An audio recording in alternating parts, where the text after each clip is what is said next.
All right, Sabbath services for May 12, if we can get on Facebook. Let's try it and see.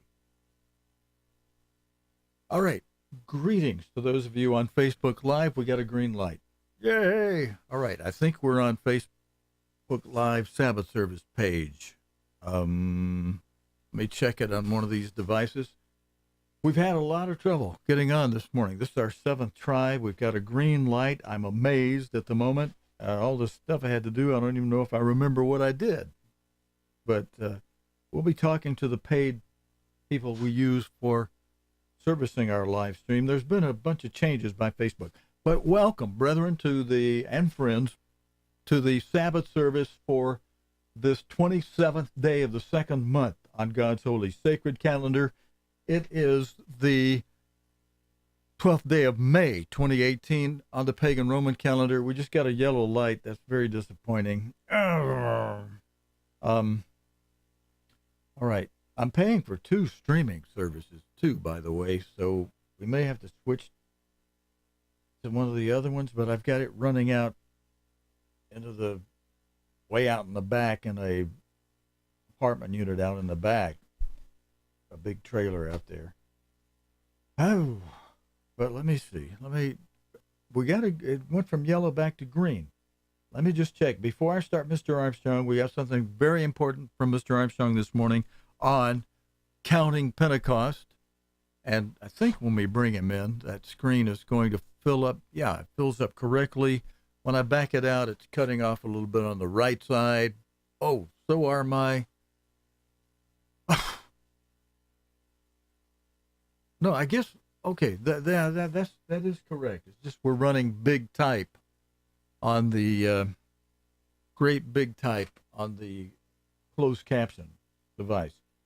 Let me just check before I start, Mr. Armstrong. Welcome, everybody, AM to the U.S., PM to the UK. I've spent over an hour trying to get our live stream going this morning, going back and forth between green light and yellow, indicating we're running a little short on signal. All right, that's disappointing. We pay a lot of money for this streaming service, so we should be getting top quality. But Facebook had just changed some things. And last night we were somehow limited to just 10 minutes, and it cut us off right in the middle of Mr. Armstrong speaking. And I don't know if this thing has the proper introduction on it or not. It may be saying Friday 11.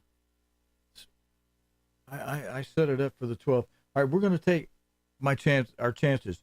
Well, I'm going to go ahead and start Mr. Armstrong's sermon, and then I'll check to see if we're coming through live on my mobile device while Mr. Armstrong's speaking. Then, after Mr. Armstrong this morning, and I only have half of this sermon with captions, and but it's got the half of it that covers Counting Pentecost and the change, which I believe is important. Pentecost will be a week from tomorrow, and that means Friday of next week, this coming Friday, Friday yesterday of this week has passed. Tomorrow, Sunday, the first day of the week, starts a new week. So Friday in this week, this coming Friday, will be a preparation day for a double Sabbath. And the type of double Sabbath that doesn't mean it's contemporaneous where you've got the weekly and annual Sabbath on the same day, but double Sabbaths where you've got back-to-back weekly, then annual Sabbath, weekly Sabbath, then sunset, then annual Sabbath. That's what happens at the end of this week and the beginning of next week. The regular weekly Sabbath, Friday night, then Saturday night, the annual Sabbath of Pentecost begins. So on Friday, this coming Friday, we'll be preparing not for just one Sabbath day, but for two Sabbaths in a row. And of course, annual Sabbaths are a little more flexible on the food prep than the weekly Sabbath, where you try to get your food prep for the weekly Sabbath done on the preparation day, or maybe you just heat it up, you do something light with it. The annual Sabbaths do allow a little more in the way of food prep, but it's ideal when you got a double Sabbath to just prepare it for both days at once, at the same time. You know what? I've got this close to being, yeah. Where's our live stream? We went yellow light, which means we may have lost it already. It may be coming up saying Friday night Bible study instead of 12th. I don't know. There's something right here. Oh, that's not it. Live. I still haven't found our live signal. Well, we're going to start, Mr. Armstrong. I got a yellow light again. Brethren, if you are able to see us, I appreciate your prayers that it'll keep a green light up here with a good, strong signal, and we can get our service out to you today. You know, we've streamed for years. Most of the time, we have no problem. When we do have problems, they're usually headaches of a problem. But we're going to start, Mr. Armstrong, and I do have a recording going. So push come to shove, I can at least put this recording on our archive and just let people know that this is there. So we're going to go ahead, whether we're making it out on the live stream or not, for sure. We're going to go ahead with our recording and put that in the archive. So here is Mr. Armstrong, first of all, with the first half of this sermon that he gave in 1980 from his home in Tucson at that time on counting Pentecost. Very important for us when there are people still counting it incorrectly and blaming Mr. Armstrong for it.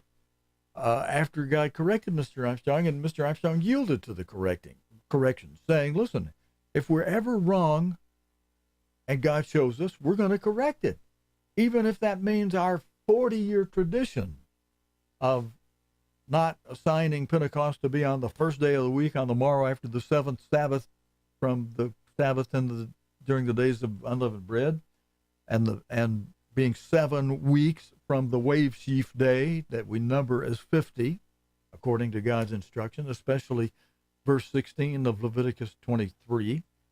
And we now understand that verse 15 of Leviticus 23, in almost every version, has a preposition included there that's not in the original text, not in the original Hebrew text. It's got the word from in there, where your scholars, even those who revised the Revised Standard Edition, acknowledge, Mr. Armstrong, you're right, and that those Hebrew people are correct, that from should not be there. It should, if you're going to include a preposition, it should be a prepositional phrase such as beginning with.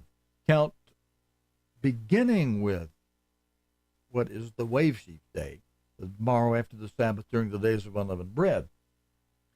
And when you count beginning with something, you include that day in the count as number one. Whereas when you count from something, you count away from it. You don't include it in the count. It's not inclusive if you're counting from something. So we're not counting from the wave sheaf day. Technically, we're counting from the Sabbath during the days of unleavened bread. And the morrow after that Sabbath is the wave sheaf day. And we count beginning with the wave sheaf day, but we count from the Sabbath during the days of unleavened bread. And we number the morrow after the seventh Sabbath, and that's Shabbat Sabbath, not Shabuah, weeks, but Shabbat Sabbath, which means Sunday through Sabbath weeks. Those 7 weeks during the Feast of Weeks we're counting are normal weeks as God created it at creation, from the first day to the 7th. We count 7 of those, and then the morrow after the 7th Sabbath, the 7th weekend, the 7th ending of the Sunday through Sabbath normal week, we number as number 50, the morrow after that 7th Sabbath. If God wanted us to have some odd counting of weeks, for example, Monday through Sunday weeks, and then you go morrow after Sunday, he would have used the word Shabuah in Leviticus 23 instead of using Shabbat in verses 15 and 16. So the morrow after the 7th Shabbat. And it's the same verbiage that's used in 15 that says the morrow after the Shabbat during the weeks of unleavened bread is wave sheaf day. Well, if you use the same reasoning, you'd have had to have the wave sheaf day on a Monday if you're going to have a Monday Pentecost, because the verbiage and rules of idiomatic expression and transliteration that were taught in Ambassador College when I was a freshman, even while we had 3 more years of keeping Pentecost on Monday. But, Mr. Armstrong was wise to hire people that knew stuff and that were the best in their field that he could get. And God purposely did this thing where we weren't keeping Pentecost on the proper day for 40 years. Even though the first 1 or 2 years, as I explained in one of our, a couple of years ago, as I explained when we were going through this Counting Pentecost subject, the first 1 or 2 years, it may not have been on a Monday we were keeping it, because first 1 or 2 years, according to the diary of some of the first 19 people that God called into the Philadelphia era, Mr. Armstrong was holding Pentecost on Sivan 6, the way the Jewish people do it, which means you don't have to count it. It's always on Sivan 6. And that can fall, in the week on various different days throughout the week. It's not always either a Sunday nor always either a Monday. And so, but that was part of the 40 years that we were counting it, where we didn't understand that it should be on the morrow after the 7th Sabbath, as verse 16 of Leviticus 26 very clearly states when you read it and when you look up. Do your study, do your homework, be diligent. You look up the Hebrew word that's translated Sabbath, tomorrow after the 7th Sabbath, and see that it's Shabbat, not Shabua, meaning 7 weeks, that you can slide anywhere you want through the week, but 7 Sabbaths of Sunday through Sabbath style normal weeks as God created. I said that earlier. Let's go to Mr. Armstrong and we'll see if with this yellow light, if we're still on. And then I have something, don't go away after this. I have something extremely special related to what one of our brothers in the church in California, Northern California, had a dream to do. And he called me about it. And I'm saying, go for it. Fast and pray about it. I fasted and prayed about it the other day. I'm saying, you fast too. And see if God is saying, follow that dream you had. And if the door is open to get on radio, commercial radio, not public radio, but commercial radio, maybe a Christian style station, with a call-in talk show related to the faith once delivered. How about that? I'll tell you more about it, and I'll play you a program where that brother appeared on a program co-hosting with me when we interviewed Roy Moore right after he had been kicked out of office as the Chief Justice. The first time he'd been kicked out of office as Chief Justice in the state of Alabama after putting the Ten Commandment monument, plaque type monument, in the lobby of the Supreme Court of Alabama, where his office was. And this is before he was running for, Senate or anything like that, and before he got in big trouble because of some people making some false accusations against him. I see one of our lights is not hitting my face right, but that's all right. That's all right. That's not the main thing here.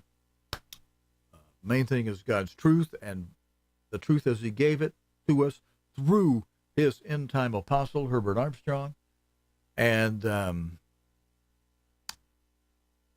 he was an apostle. The fruits God gave him, prove it. And you and I, most of us watching this, are proof of his apostleship because of what we understand today was given to us through this one man by God, giving it to a servant as he speaks of how he does it in Revelation chapter 1, verse 1 even. All right, let's see if this is going to work. I'll bring Mr. Armstrong forward. We'll hear this first half of this sermon on Counting Pentecost. Then I'll come back and play that's all we have. We only have the first half of the sermon with typed out script for you on the screen. And that covers the subject of Counting Pentecost that I want to cover today. And then we'll do that special, the audio from a live call-in talk show with, I'll tell you the man who co-hosted it with me and who primarily did the hosting, a lot of the hosting with Roy Moore during that program. You'll hear his voice ask Mr. Moore questions, Mr. Moore respond, and I think you'll find that edifying, and because Mr. Moore has some very good comments and ways of understanding things that relate to law and religion that is valuable. Brethren, friends, brethren, one of you chewed me out for calling you brethren because you didn't feel like you were, you were just watching. You're not part of our church, but you're sitting in here with us. I'm going to call you brethren. And as long as you don't cause any disturbance or problem, we're very happy to have you and hope God brings you along so that you can do two wonderful things that Christ mentions in Luke 21, verse 36, so that you can be accounted worthy to stand before the Son of Man. That's the number one goal of being in the first resurrection, of having 1,000-year head start over everybody else, and being married to Jesus Christ, which only is a blessing for only the spring harvest. The fall harvest does not become part of the bride of Jesus Christ. They are not his wife. They're children only, but they're in the kingdom. And having wonderful parents, why, a little kid can be spoiled rotten. That can be wonderful. So if your parents died not in the faith, or maybe they were even a minister of high rank, but God never called them. And that happens in some cases, especially in the cases where people keeping Pentecost on the wrong day. That God probably just never called those people, and you hope it's that way, because if he called them and they utterly were obstinate in rebellion, then it's third resurrection, and many of you know what that means. Yuck. Raging fire. But if not called, it means second resurrection, and yes, they'll have to answer for having been involved in opposing God's apostle and the truth, and maybe having caused some people to stumble who wind up in the third, but they themselves just get chewed out in the second. And they'll have to, I wouldn't want to be in their shoes, even if they make the second.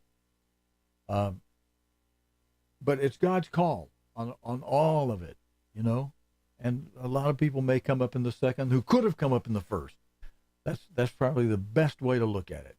And those of you out there who are saying, well, this person died, but we'll see them in the first resurrection. When you're talking about people who rebelled against God's apostle and continued to teach keeping Pentecost on the wrong day after God corrected us through his apostle, I don't think so. It's God's call. It's his judgment, but discernment is given to us to see that you don't obey, you don't get the blessings. That's a message, Leviticus 26, Deuteronomy 28, and elsewhere through the Bible. It should be as clear as a bell. And we should not be encouraged to be rebellious. We should fear to be in any kind of rebellion against instruction God gave us through his end-time apostle, Mr. Armstrong. Maybe it's a good thing for some of you women I got a yellow light, because that includes what God told us through his end-time apostle as doctrine in the church about the vanity of makeup. Little thing to you, yeah, but big thing to God because of the vanity it represents, and picturesque of Jezebel. Steve, you sure are mighty bold here on this. Well, I'm not trying to win any popularity contest. I'm sticking with God's truth so that those of you who stick with me here will be less likely to stumble and fall and wind up being left behind. That's the second thing mentioned in Luke 21:36, the second blessing in order of priority, not in order of sequence of happening, but in order of priority, to be accounted worthy to escape the great tribulation coming. In time order, that comes before the first resurrection. So yeah, ideally you be accounted worthy to escape the great tribulation, have 3.5 years of final training, so that if you were a little short here or there, you get caught up during that final training. It'll be not in a Hilton hotel. Maybe we'll have the castle Karak, the castle at Karak we can use in the middle of Moab, because the area that is part of the place that's protected from the beast, the only place on the earth the Bible mentions being outside the reach, being protected from the beast, is that strip of land east of the Jordan River from Ammon in the north, Moab in the middle, Edom in the south, and at the southern suburb or southern point of Edom is the entranceway through the mountains of Petra. And so it's not just Petra. Petra is just the entrance. Petra is just like the Red Sea that ancient Israel had to travel through. They had the big walls gelled up that reminded Mr. Armstrong of the walls of the Red Sea when he went through the rock walls of Petra. Once you get through there and the army is swallowed up, the modern day army, just like the ancient army of Pharaoh was swallowed up in the Red Sea, the modern day army of the devil, of Satan, that old snake, the devil, that dragon, once it gets swallowed up, when God opens up the earth, we're past the entranceway. We got all that area, all that land protected from the beast, from Ammon, Moab, all of Edom. All right, let's go to Mr. Armstrong, Counting Pentecost. We'll come back. I'll have just enough time to play you that radio talk show interview. I was the main host. My friend, who I'll introduce to you when we come up, co-hosted with me. He's the one had the dream about doing a talk show in his area, Northern California. Could grow to syndication throughout the United States if God's with him on the whole thing, and he goes through the door and gets it going. And you'll hear how effectively he can host in a radio program. We'll play that for you after about a half hour of Mr. Armstrong speaking now on Counting Pentecost. You'll notice I'm all loaded for bear this afternoon. But I don't know any better ammunition than 3 different Bibles. And by the way, by way of just a few opening remarks, I always use King James or the so-called authorized Bible because more people use it than any other, and I think they understand me better if I use that than one of the modern translations. But any number of modern translations have come out in the last 3 or 4 years, and some of them are absolutely no good at all. And I want to advise you against some of these real new modern editions. I think that for accuracy, perhaps the Revised Standard is even a little more accurate than the King James, and perhaps more accurate than any other. I was talking to the chairman of the Revised Committee who is revising the Revised Standard, a new revision that has not been published as yet. And there is one thing I called to his attention. He admitted he was wrong, and that's when we change the day of Pentecost. That's because every translation of the Bible, when I first set that day about 50 years ago, every translation said that we should count from a Sunday or a morrow after a Sabbath. Now, one day from Sunday is not still Sunday or the day before Sunday or anything like that. It is Monday. And so when you count, one day from Sunday is Monday, and that's where you begin counting. And it comes out on a Monday Pentecost. And for exactly 40 years, this church observed Pentecost on a Monday. I went into it very thoroughly here just a few years ago. Perhaps you remember better than I do just when it was that we made the change. But some of our Hebrew and Greek students had been looking into it. And to be frank about it, I didn't really look into the Hebrew at the time, 50 years ago, because I went to every single translation in the English language that had been made at that time. And there were quite a number. The Revised Standard had not come out yet, but it used the same expression, counting from that day. Now, some of our men came to me and said that every other place the Hebrew word is used, it is translated into the English word on and not the English word from. I had a friend of mine that I know very, very well who is a lady teaching the Bible in Israel. Now, of course, in Israel, that means the Old Testament. But she teaches it in the Hebrew language. I called her long distance. I asked her to just read that, and I said, tell me, how do you count? Do you begin counting with a Sunday, on a Sunday, or from it? And tell me how it would come out. I want you to count it for me and tell me. She said, well, it comes out that Pentecost is on Sunday. Later I talked to two of the translators of the Revised Standard Translation, very learned men, of course, with their doctor's degrees and a very great deal of graduate scholarship. And they tried to defend the word from for a while, but I showed them that from means a way out of. It never means inside of.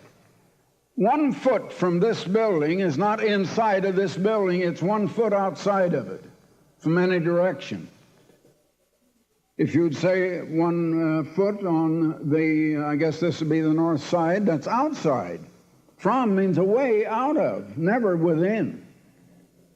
And he said, well, Mr. Armstrong, you are right. And he said, I'm chairman of the committee for a revision of this Revised Standard, and I will see to it that we correct it in this new translation.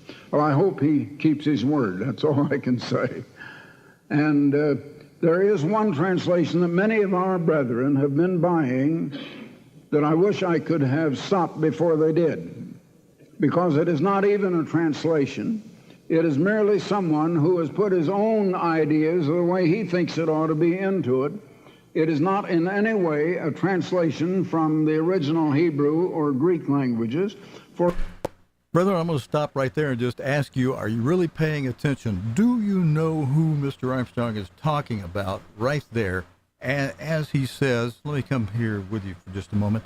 I've pulled off my coat because it's hot in here. I have a fan going. You may hear that rumbling in the background. But do you know who Mr. Armstrong is talking about here as he's mentioning this? It's not a translation. It's just like he said. It's not in any way a translation from the. How did Mr. Armstrong say that? It's not in any way a translation from the original Hebrew or Greek languages. He said it's just. However he said it, he says he wished that he'd caught a lot of you before you were buying it. Some of you are still out there buying it now. The particular minister, Mr. Armstrong explained, he brought him in and tried to help the man, and to have the right attitude and approach to God, to submit himself to Mr. Armstrong's leadership. But no, he refused, and he fisticuff and fighty. Instead of saying, I'm sorry, Mr. Armstrong, let me humble myself to you, Mr. Armstrong would very likely have said, fine, go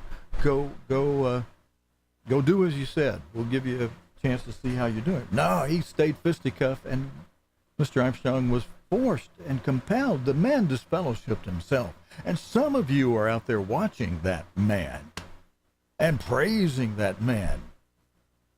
His name is Fred Coulter. He was marked.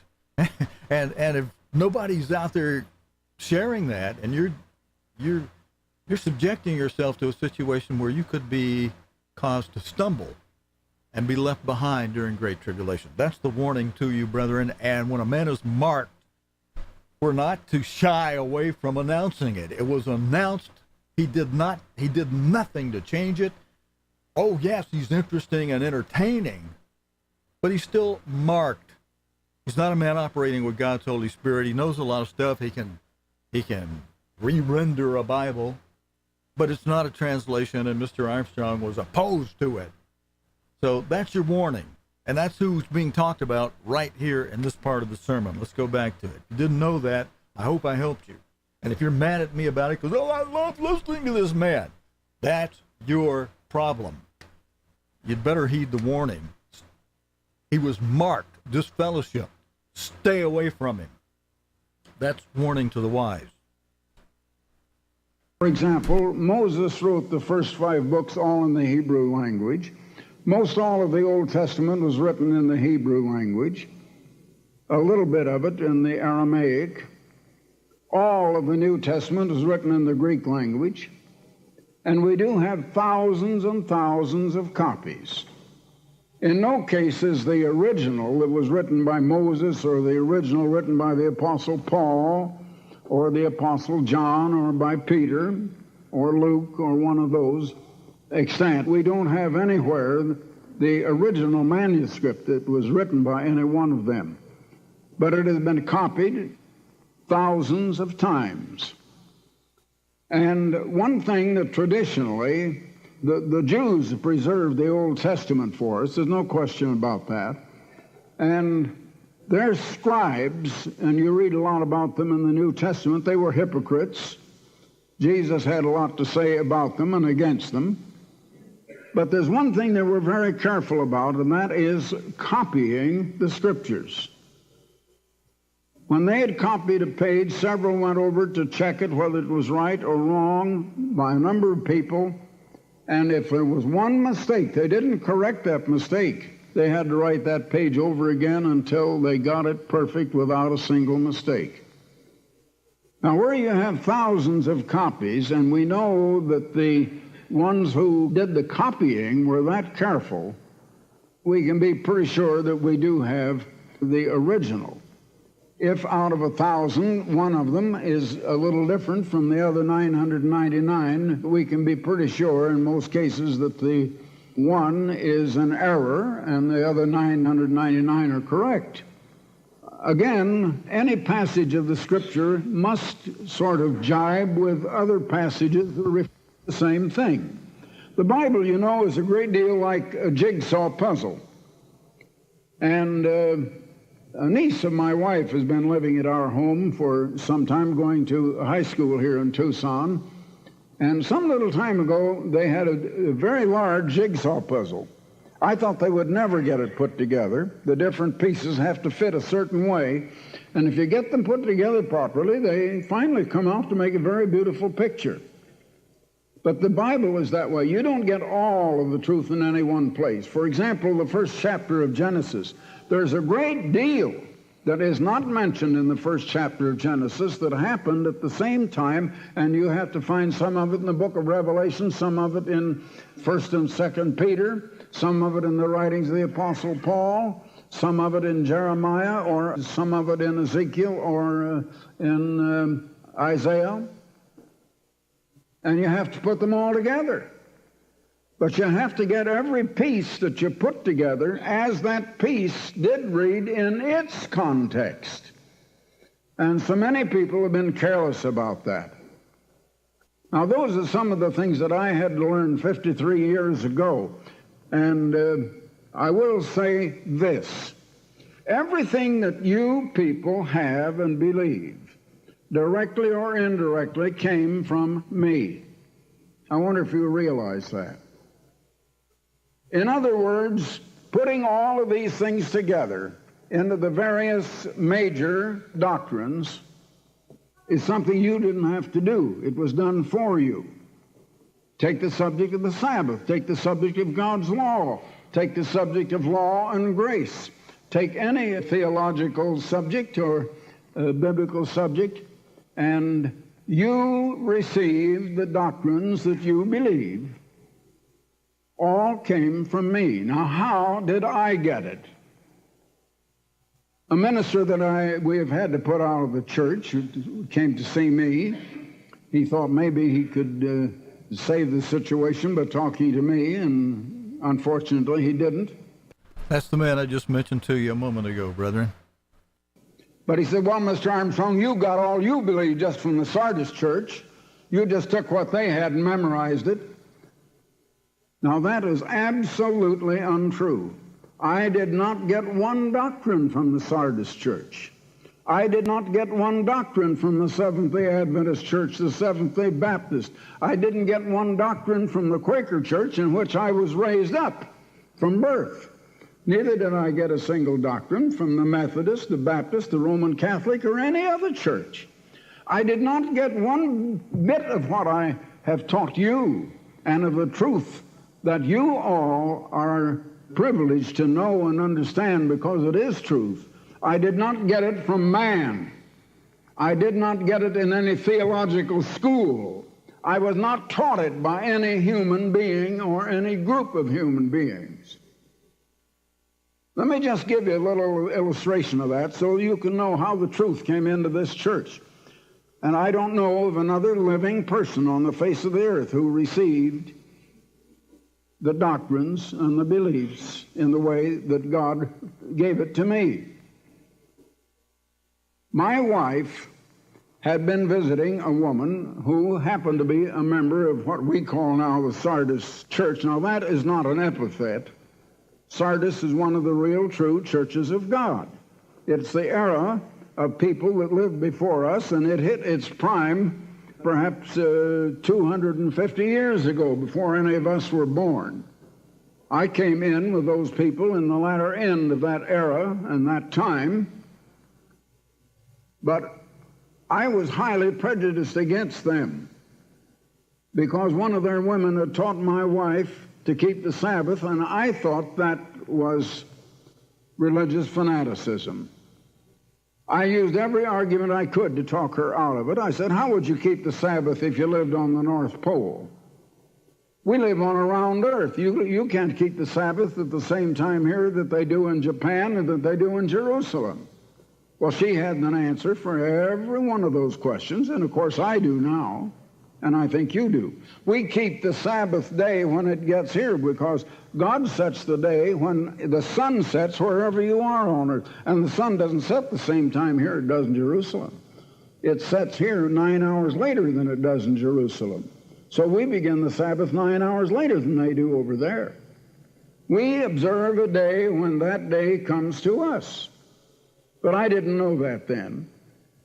And so in order to convince my wife and to save our marriage, and incidentally that marriage did last 50 years. I don't know whether we have any of you here who have enjoyed a marriage for 50 years yet or not. But I did, just lacking precisely 3.5 months. If my wife had lived 3.5 months longer, it would have been 50 years. Now I am married again, and this time again, it is until death do us part.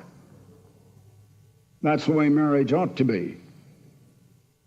But death finally took my wife, and she was past 75 and a half, halfway towards age 76, which is a fairly ripe age. And then I lived alone for 10 years before I was married again. But marriage is of God, as we all know. Well, anyway, I had to start studying the Bible.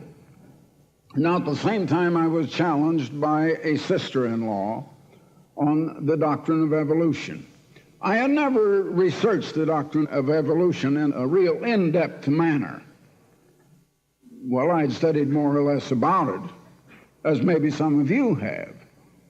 You can be quite an educated person and not have studied evolution all the way through. And I was having to prove to her that evolution was false because I didn't believe it. And I found myself for a while, when I studied the works of Darwin and Haeckel and Huxley and Lyell and going clear back to Lamarck's time and others, I found myself wondering if there is a God after all. I began to realize I had never proved whether God exists. I'd been brought up to believe there is a God. Now, why did I believe it? Well, I've been taught it since I was a child, and I took it for granted. I had never seen proof. And now I said, I have to see proof. I've got to prove whether God exists. Now, before I began to learn any of the doctrines that you have now learned, I had to prove, absolute proof, that God exists. And I proved it by several infallible proofs. And I have been able since to convince atheists and communists that they are wrong and that God does exist, and make them admit that I had proved it to them. The next thing I had to come to is, well, is the Bible. Now, I know the Quran are the religious writings of the Islamic people, and which of these writings are the real revelation of God? And how does God talk to man? I started with the Bible.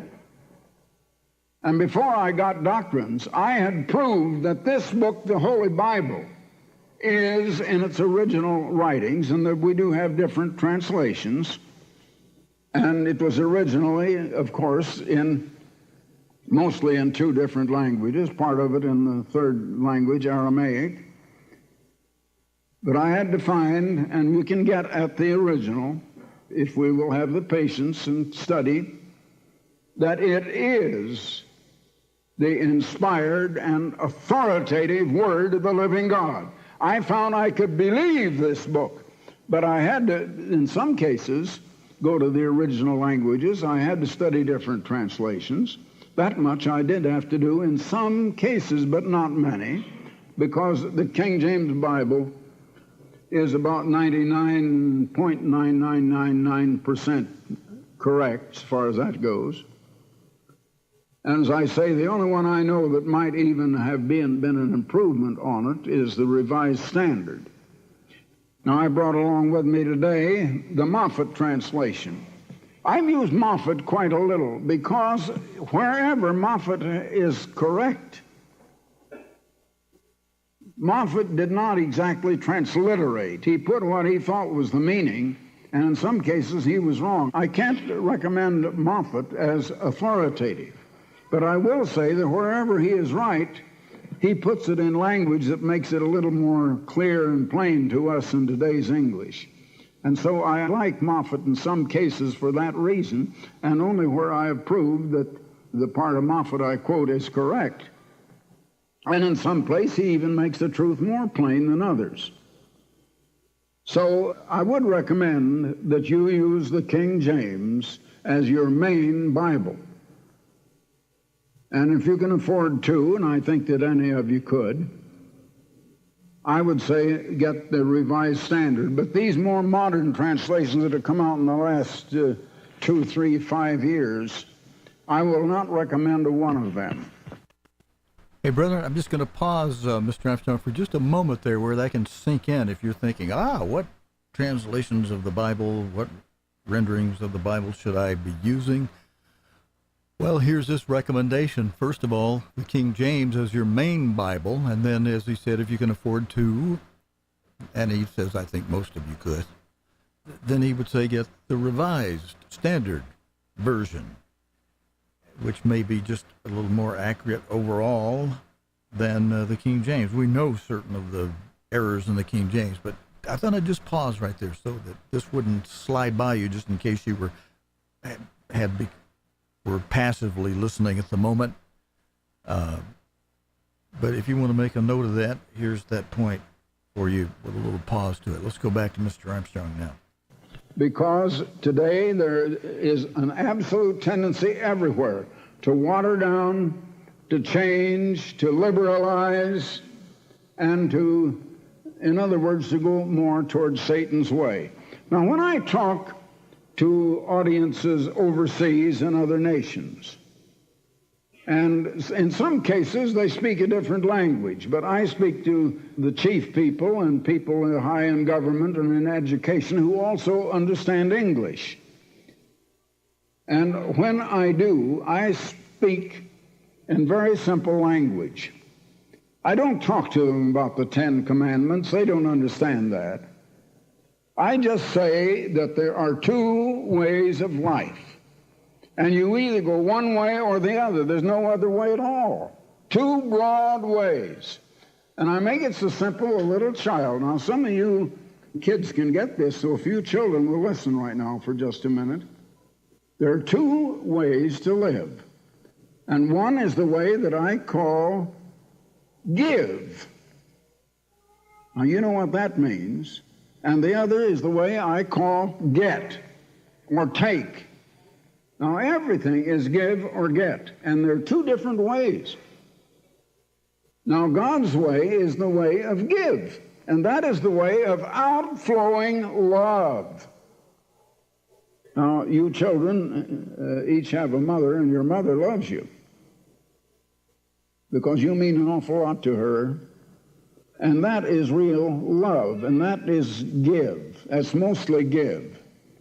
Maybe some mothers get a little bit of get in it here and there, but mostly a mother is one who gives to her child. So I just put it in that kind of plain language, and they begin to understand it. Now, the way of this world is self-centeredness. It's everything comes to me, I'm number one. I don't care about you. I'm only concerned about me. No one else is going to look after my interests if I don't. I want to get all I can get. I want to take whatever I can take. If I'm a child, I want to take the other child's toy and play with it. I want to get everything I can get. I want to have what I can have. I want to have this, and I'll cry if I don't get it. Now, it is the way of vanity, then, of self-love, of self-centeredness, and it is the way of coveting what someone else has, or the way of lust and greed. It also is the way toward other people of envy and jealousy, and the way of competition, to compete with others. Now, every one of our games and sports, at least almost every one, is a matter of competition. You take football, basketball, anything of that kind, it's a matter of trying to keep the other side from getting anything if he can. Don't let him get anything, but get all you can get yourself. And the one that gets the most or has the highest score wins. That's the devil's way of life. And competition leads to strife, and finally violence, and then to war. And that's why we have wars all over the world. It also is the way of jealousy and envy, and it is the way of resentment of any authority over you. But now, give. That's the way of love going out toward others. The giving way. Not lust, but love. And love is giving. And the greatest giver of all is God. God is the great giver. Now, the way of love is cooperation, not competition. It is the way of giving instead of taking away from others. It is the way of sharing and saying, I want others to enjoy what I have too. I want to share it with them if I can. Now, it's all right to look after your own interests. You have to look after number one. But it's stated in the Bible of love toward others that you shall love your neighbor as yourself. You have to love yourself too. But loving yourself, you have to remember that this self that is you is something God created and gave you and made you responsible for. And if you love yourself, you take good care of this little self, or this body that is yours, and this mind that is yours. And you take good care of it. And it isn't giving others to the extent that you harm yourself. You don't want to harm others. You don't want to harm yourself. You want us all to be happy. It is the way of cooperation, of sharing, of giving, of helping, of serving. Jesus came as a servant. He came to serve others and help. He didn't come to lord it over others and say, you listen to me or I'll do so-and-so to you. He didn't come like that. He came with love. He came wanting to help and wanting to share. Well, now all of this, I hadn't intended to say a word. I just got started. And the first thing you know, I can go on and talk for the next several hours, and I had a message prepared I wanted to bring you. And it's going to take me about 3 hours, so I may keep you here a long time. Now, it just happened that on the Wednesday night before, I had listened to a Billy Graham program on television, and perhaps some of you saw that same television. It was a Billy Graham crusade in Halifax, I believe, Nova Scotia. And it gave me something to think about that I thought would trigger a message that I would bring you. Now, Dr. Graham as they often call him. And as I addressed him the one time I did talk to him, the only time I ever talked to him direct was in England, and it was a telephone conversation. And the managing director of the great Herod store there was one of the pillars of the church leaders that were sponsoring a Billy Graham crusade. Well, it happened at that time that we, with Ambassador College there, were the chief customer of the Herod store, and we were buying everything for the college through them, and even to this, some construction and building, and they're constructors and builders, as well as selling all kinds of retail goods. And you can even buy animals of them, horses. And I bought a pony for a grandson of mine of Herod's store. But the manager of Herod's thought it would be good to have Billy Graham talk to me, so they got me on the telephone. Well, he called me Dr. Armstrong, and I called him Dr. Graham. And anyway, he was telling me that he hoped I would never forsake my prophecy ministry. He says, your ministry is prophecy, and that is a very needful ministry. Well, he looks at it that one man has this ministry and that ministry, and we don't look at it that way, you know that. But Billy Graham that night was speaking on the signs of the times, and he spoke to quite an extent from Jesus' prophecy in Matthew 24. Now, I'll show you his sermon outline. It began with Matthew 16 and the first 3 verses of Matthew 16. The Pharisees also, with the Sadducees, came and tempting, desired Jesus that he would show them a sign from heaven. He answered and he said to them, when it is evening, you say, it will be fair weather tomorrow, for the sky is red. And in the morning, it will be foul weather today, for the sky is red and lowering. O ye hypocrites, you can discern the face of the sky, but can you discern the signs of the times? Do you know what kind of times you're living in? Do you know what is prophesied? Do you know what God says is going to come next? In other words, where are we now in the panorama of prophecy? What is going to happen? Why are things happening the way they're happening today? Well, then he turned over to Matthew 24. Now let me say that Matthew 24 is, in a sense, a report of exactly the same things that Luke, as another writer, reported in Luke 21.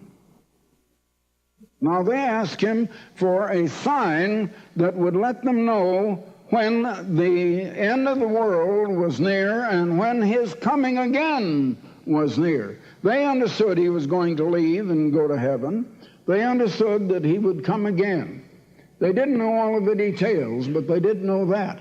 And they knew that when he was coming, he would come to set up the kingdom of God and rule the whole earth. But their minds were still a little cloudy about it at that time. But they asked him for something that would tell them how they would know when that was near. Now Jesus answered and said unto them, well, take heed that no man deceive you. Now he was speaking to people back in somewhere between 27 and the year of 31 A.D., in the first century. And he was saying that even at that time, someone would deceive them. He wasn't saying that people must be careful that someone doesn't deceive them 1900 years from now. Notice now what he said. Take heed that no man deceive you.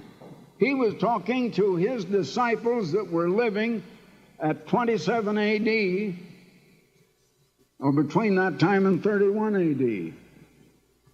For many shall come in my name, saying, I am Christ, and shall deceive many. Now, Mr. Graham read that a different way. Many in the last days. He took it that it meant that many will come today. Why would Jesus say to them, take heed no man deceive you? 1900 years after they would be dead and buried and gone.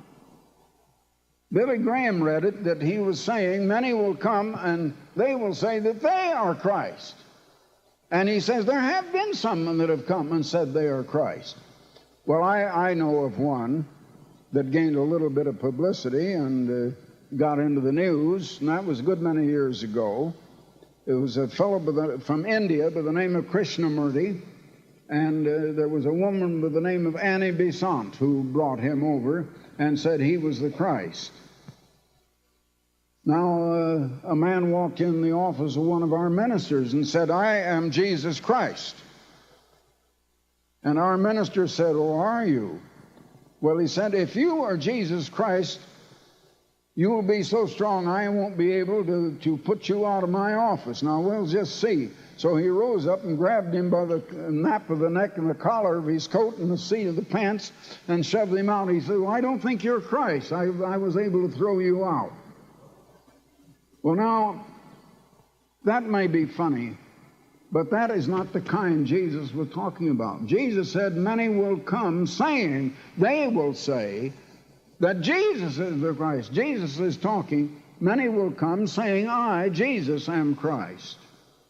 Now that is what happened beginning in the lifetime of those same apostles.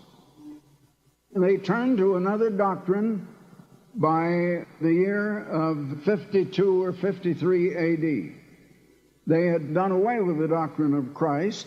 It had been suppressed, and it was not preached for 1900 years, 1 century of time cycles. And when it was again preached to the world, I did the preaching. And it was not preached again until that time. They had been preaching another doctrine, another gospel. They have preached about another and a different Christ. They had preached about a Christ that came to do away with his Father's law. And they said, the law is done away. Don't you obey God.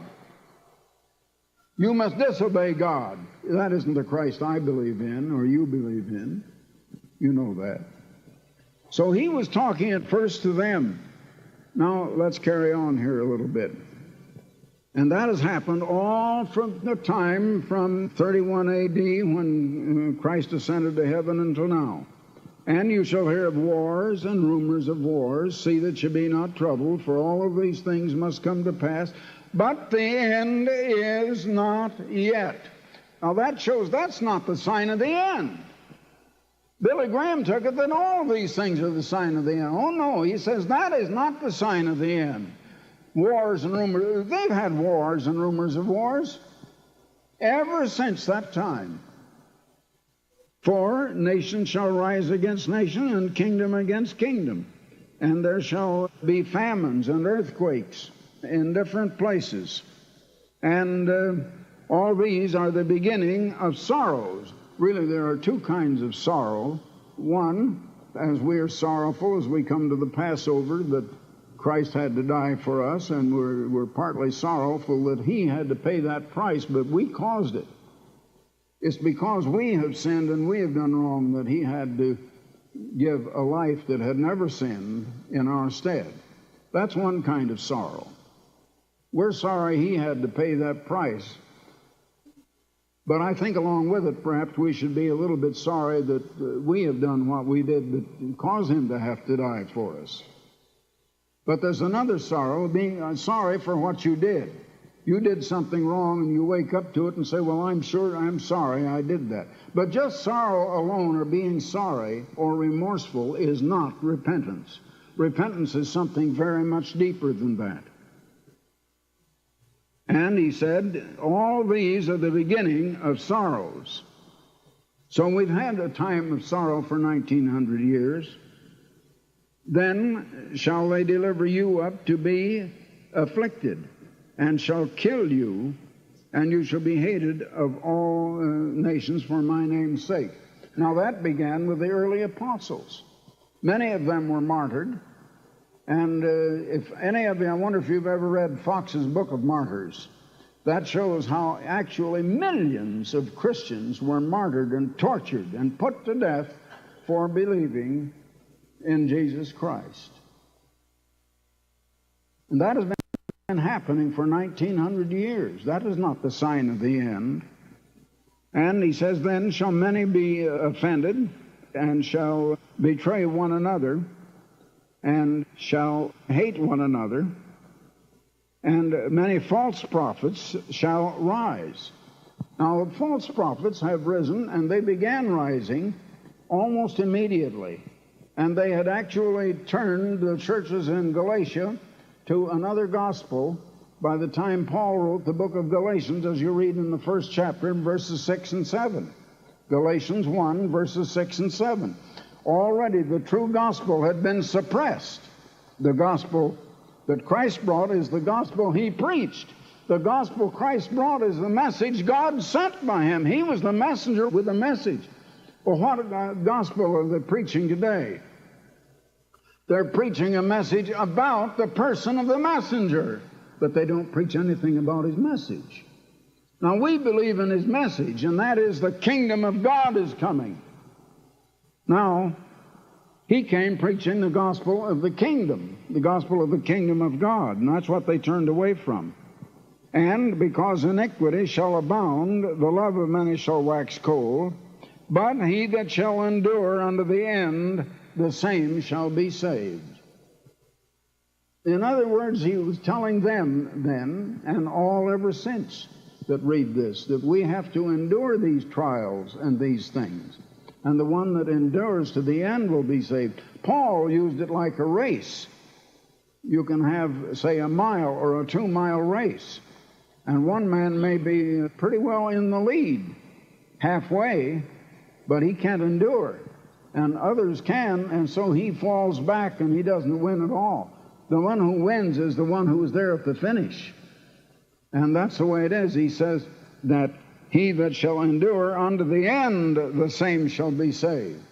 I know when I was preaching the first evangelistic campaign that started the raising up of this present worldwide Church of God, and that was back in the year of 1933. Now, some of you weren't born yet at that time, but there was quite a Bible scholar there, and he tried to heckle every speaker who came in that community. Well, I was speaking in a little 36-room schoolhouse. Couldn't have an audience as big as we have here today. I think we averaged about 41 or 2 because several had to stand up quite often. We didn't have enough seats. But this old fellow said he would always try to question the ministers that would come there to preach, and he would catch them because he was a pretty clever Bible scholar, he thought. He said, Mr. Armstrong, may I ask you a question? I said, why, yes, Mr. Belshaw, you may. He says, I want to ask you before all of these people, are you saved, Mr. Armstrong? Are you saved?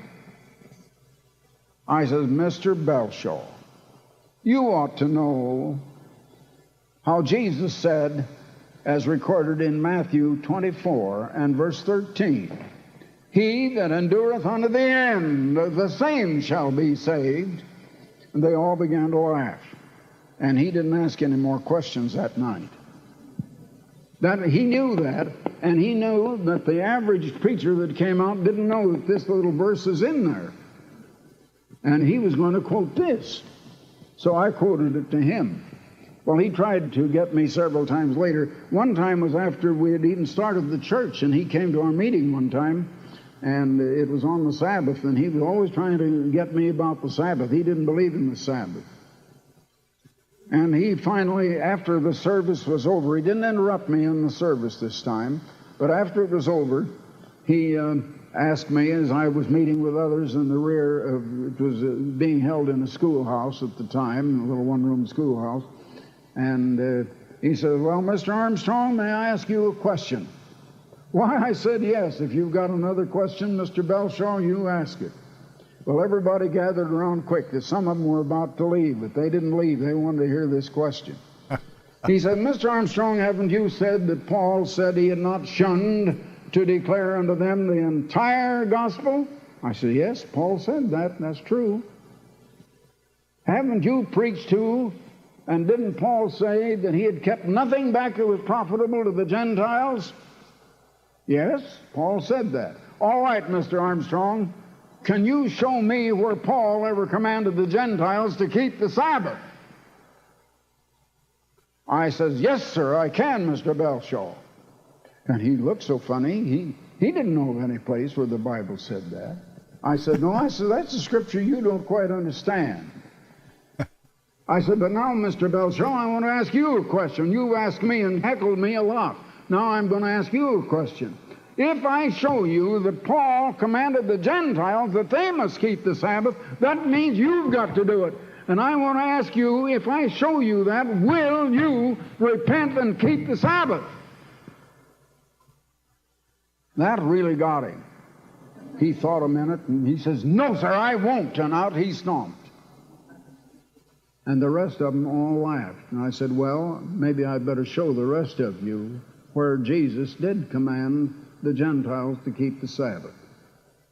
I turned where Paul said, be ye followers of me, even as I follow Christ.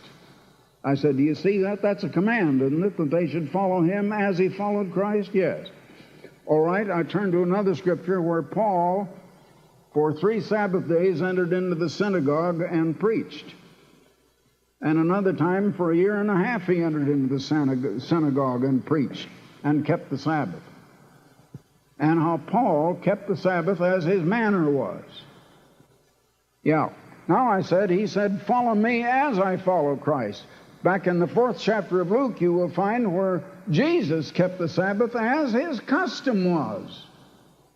So Paul commanded them to keep the Sabbath. Mr. Belshaw never asked me another question. I tell you, our young ministers who start out, they've got to know their Bible, because someone like Mr. Belshaw is going to come up sometime and catch them napping and really make a laughingstock of them. But now we come down, the next verse is where Jesus finally gave them the only place that he gives the sign of how we'll know that the kingdom of God is coming and that Christ's second coming and the end of this world is at hand. It doesn't mean the end of the earth. It's just the end of this world, this civilization. That's in verse 14. And this gospel Jesus was preaching, this gospel of the kingdom shall be preached in all the world for a witness unto all nations, and then shall the end come. When will the end come? When the gospel of the kingdom. They had turned to another gospel. They turned to a message about the person of Christ. What did Billy Graham preach that night? He read right over this and says, well, we've preached the gospel. But he overlooked that word of the kingdom. It could not be a sign that Christ is coming if that gospel had been preached all along.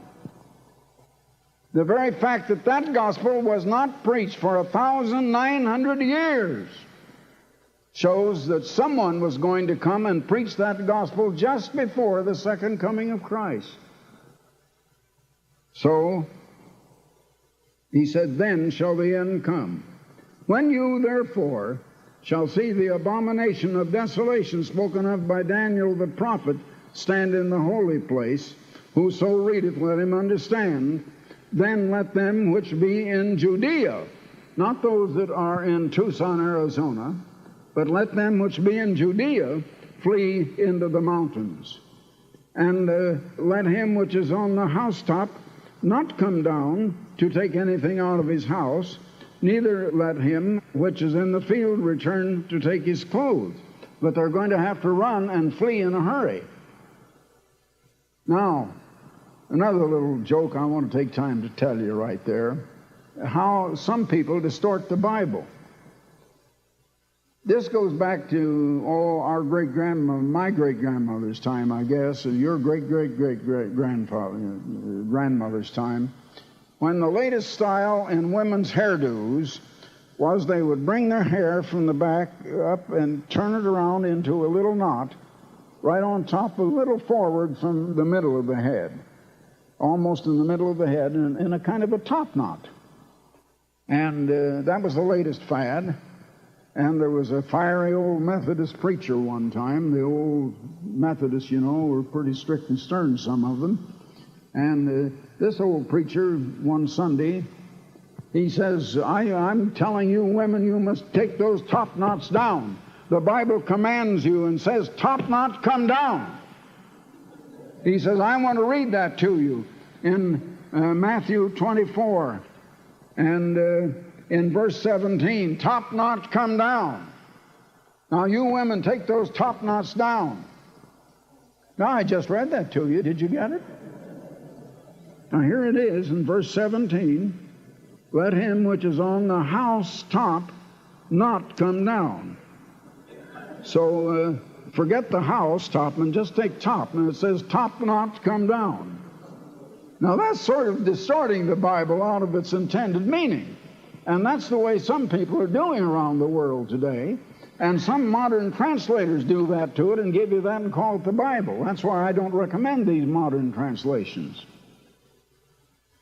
But now here he says, when you shall see the abomination of desolation spoken of by Daniel the prophet stand in the holy place, then you're to flee to the mountains, those in Jerusalem. Now then, what did he mean? Many of our ministers even have tried to say, and I'm trying to straighten them out on this, that that was a case of Antiochus Epiphanes in the year 168 BC, that Antiochus Epiphanes put a statue of Jupiter Olympus, which is an idol, of course, into the Holy of Holies, an abomination, and that's what it means. Well, I'd like to show you what it means. Now, if we would turn over to Luke 21, and in verse 20, and when you shall, now Luke is writing about the same things, but he puts in a little different language the same thing. And he says, when you shall see Jerusalem compassed with armies, then know that the desolation thereof is nigh. It's those armies that are going to make Jerusalem desolate, not a statue thrown into a holy place. And beside, there is no such holy place in Jerusalem now. Anyway, I can show you that back in Daniel's prophecy, in Daniel 11, and it comes in verses 30 and 31, for the ships of Chittim shall come against him, and therefore he shall be grieved, and return and have indignation against the holy covenant, and he shall even return and have intelligence with them that forsake the holy covenant, and arms, now that means an army, and this is speaking of Antiochus Epiphanes, arms shall stand on his part, and they, these armies, shall pollute the sanctuary of strength, and shall take away the daily sacrifice, and they shall place the abomination that maketh desolate. It is the armies surrounding Jerusalem that are going to make it desolate, not a statue of Jupiter Olympus. Well, I just wanted to clear up that little point as we get along. Now, he says, woe unto them that are with child and that give suck in those days. Pray that your flight be not in the winter, neither on the Sabbath day. But that is really those that happen to be in Jerusalem at that time. That might be some of us.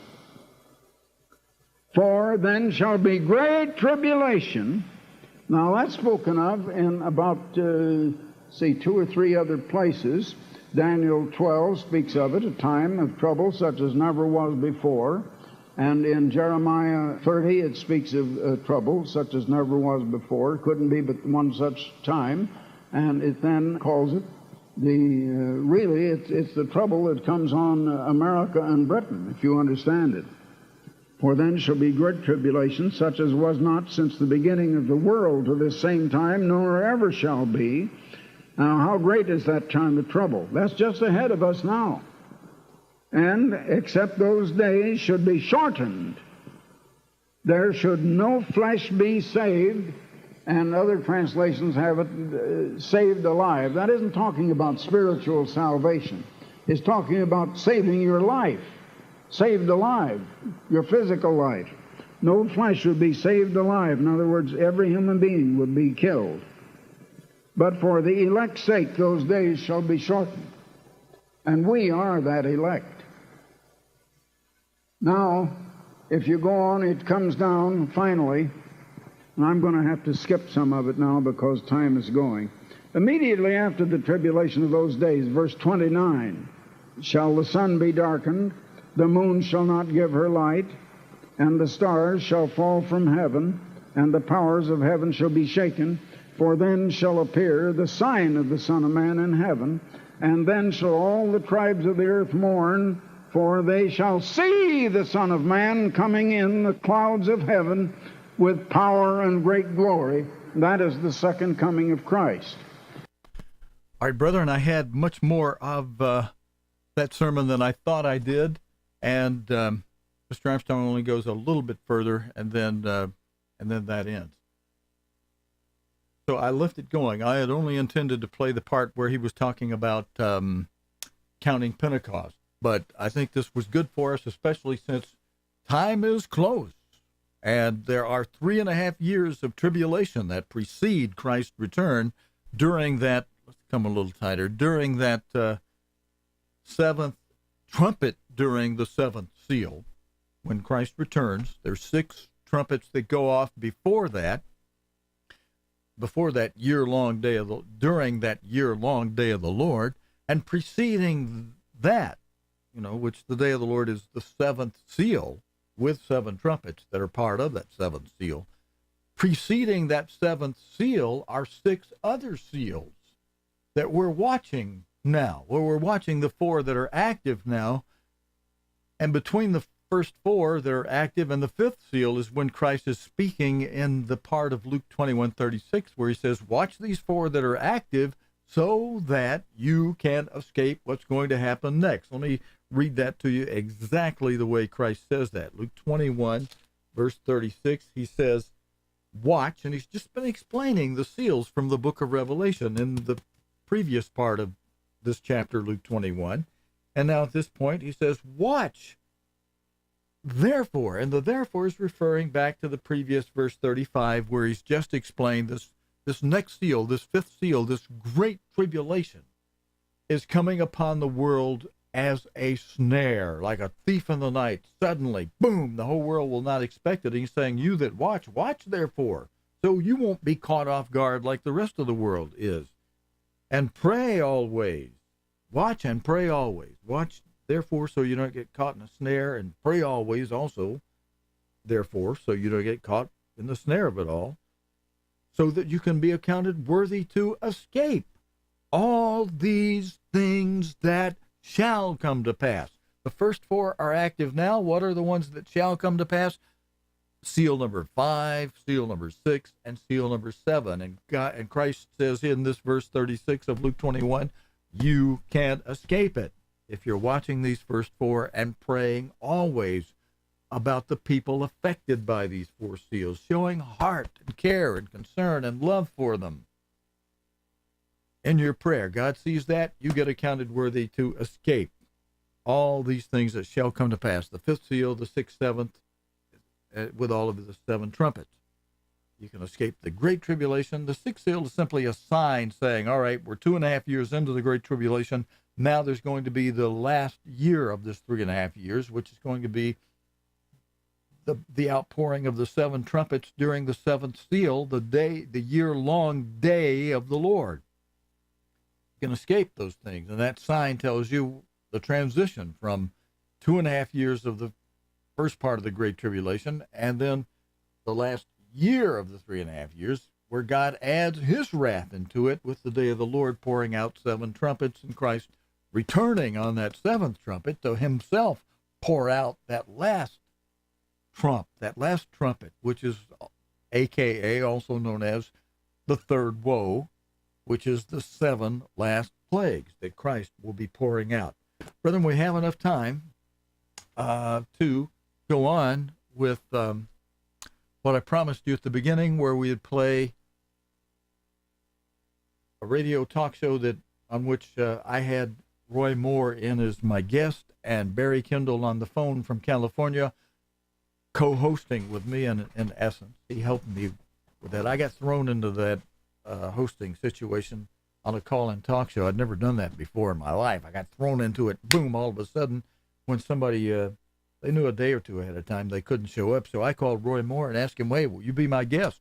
I'm going to be on a 50,000 watt AM station and a 150,000 watt or 150,000 watt FM station that covered all of northern Alabama down into Birmingham. Just that one FM station with strong signal out of Coleman, or out of Jasper, Coleman. Yeah, out of Coleman, I think it is.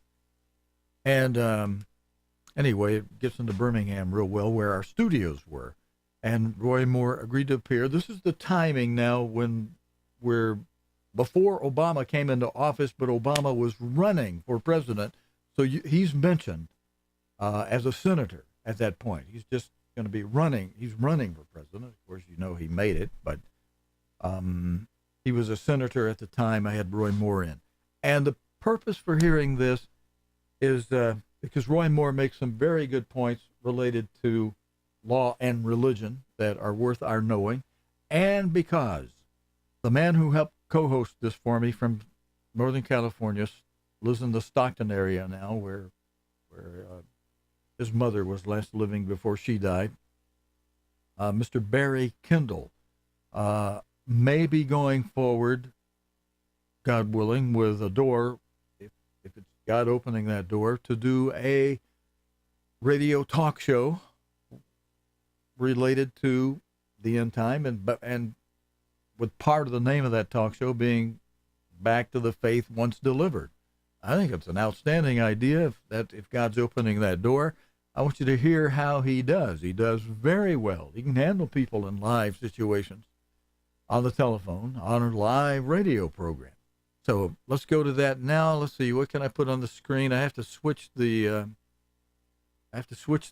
to audio. It's just going to be a black screen. So I'll bring forward the closed captioning as that radio program is playing. We have just enough time to play a short version. I cut into this program where I just ask Mr. Moore a question or two. Then I bring Barry Kendall on the phone, who picks up and asks Mr. Moore some other questions and kind of handles that portion of the program.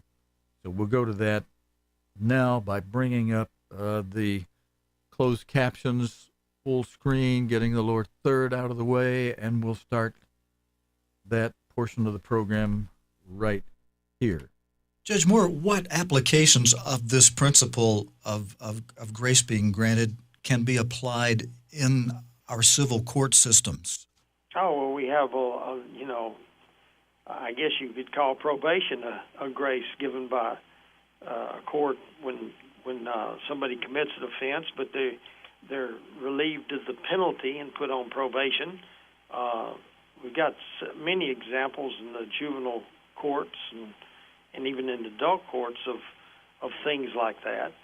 Parole is, once you committed to prison, the parole board can parole you after a certain period of time if you've maintained good behavior, but they don't have to. It's just out of their grace and their, application of the law to your case, whether they put you on parole. Yes. Judge Moore, I want to be able to open up the line to a caller or two before our period here with you is gone, but I want to ask if you would share with our listeners, you made a response, I believe, to Senator Obama recently, to some remarks that Senator Obama had made. Yes. Well, Senator Obama had been asked a question when he was out campaigning, I guess it was, and was asked about the Ten Commandments, and he, like most people that don't understand the issue, he said, well, we've got to be fair to everybody, and we've got to recognize everybody's belief. Well, the point is, that's what the First Amendment is all about. That government can't make a law respecting the establishment of religion, but they can't do that because God is the author of religious liberty, and we must acknowledge God as the state to retain that liberty.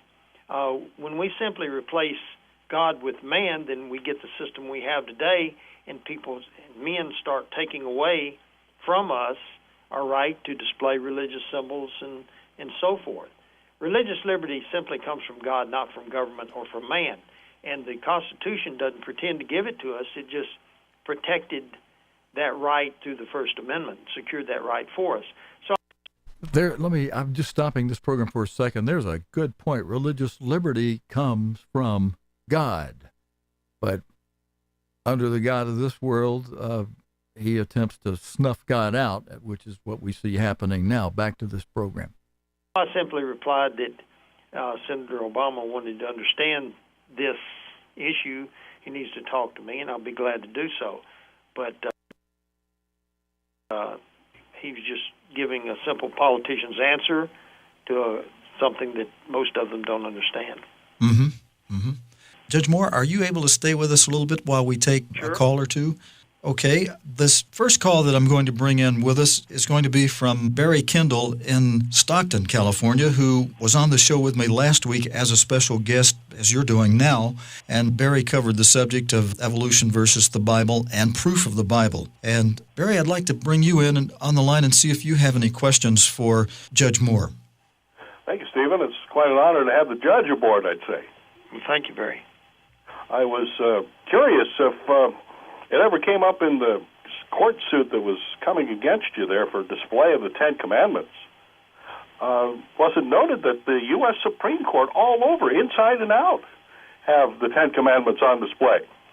Yes, that was brought up, and there's a lot of interesting facts about that. Over the Supreme Court Chief Justice's head is a plaque of one plaque with the Roman numerals 1 through 10, and on one side is the power of government, the other is the majesty of law.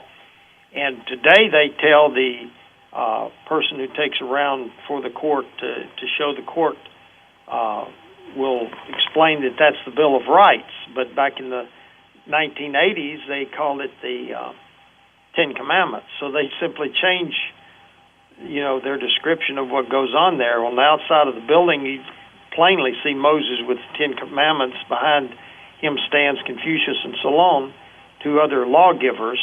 But preeminent on the east portico is the statue of Moses. So, the doors of the chambers going into the Supreme Court are in two tablets marked 1 through 10, which they today call and have called the Bill of Rights. Well, there's nothing that says the Bill of Rights came in two tablets. But, these things are just completely, they're just distorting the truth, that's all. Well, I guess you've seen that probably better than anyone, having sat in a seat of judgment. And maybe you can relate that if you'll stick with Steve, perhaps the next half hour. It might be interesting to see, in your point of view, what were some of the crazy judgments that came across the courtroom that it just was very difficult for you to abide. Well, every time justices faced a moral issue, they would even avoid the law of the state they're in. This state was Alabama, and wouldn't refer to things like adultery and things having any biblical relationship, although the law plainly stated that it did. But they would have been taught since the 1960s to divorce God and law, and that's exactly what you get is judges who try to rule according to their own feelings and not according to the law. And if you ruled according to the law, you would recognize that these moral issues are all come from the Bible. Barry, did you have another question there? Well, I was trying to hang on every word he had. I'm not able to hear it from this phone. I guess the volume kind of dips for me to hear the end of the matter. Well, I'm sorry, Barry. So but anyway, it's basically saying that judge that put his job right on the line, that he was going to stand in support of the supreme judge of the universe to do what he did. I think that's a testimony that is going to be hard to gainsay. It was very well done. And just for him being there today and having a part to communicate with the man that did such a good work to expose, I think, in a lot of people's thoughts, the faulty reasoning of those that are in higher powers that would go along with the shenanigans that he had to face. Well, thank you, Barry. It's basically, you're right. They're not ruling by law in the First Amendment. One of the reasons we write district court cases around the country, and we're involved in one right now, as a matter of fact, in which we've written, it's a Las Cruces case in New Mexico, where they've tried to take down the Las Cruces seal, which is 3 crosses. Well, Las Cruces in Spanish means the crosses. So we've got people trying to take the seal down, and they don't understand that the name basically means something religious, 3 crosses. just like Los Angeles means the angels. Yes. It's some things you can't get away from it. Corpus Christi, Texas, refers to Christ. But in any event, you have an agenda out there to eliminate anything religious, and that's not what the First Amendment stands for. The First Amendment would not exist without the First Commandment, which is, I am the Lord thy God, thou shalt have no other gods before me. And the reason that's true is because it is a particular God, the God of the Judeo-Christian faith, that gives us religious liberty. According to people like Jefferson, Madison, Mason, and others, they recognized, as did the United States Supreme Court, that religious liberty comes from God, a particular God. And the First Amendment was there just to secure that liberty for us. And basically, we wouldn't have a First Amendment without the recognition of a particular God. Today they say that you can't even recognize God by that amendment.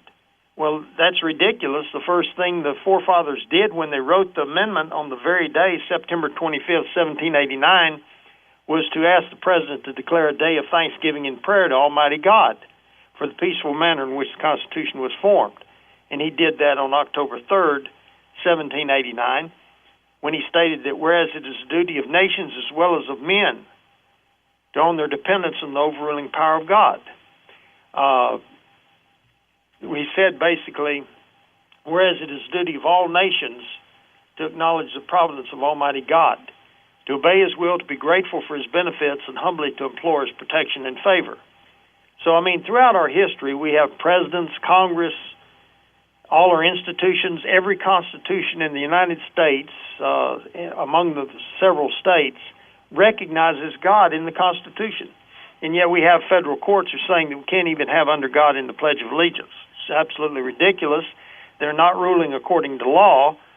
They don't even go by the words, and that's the issue at Las Cruces. We filed an amicus brief, a friend of the court brief, in that case, and the plaintiff, by the name of Weinbaum, I believe it is, objected, saying that we were arguing something that was irrelevant, which were the words of the First Amendment.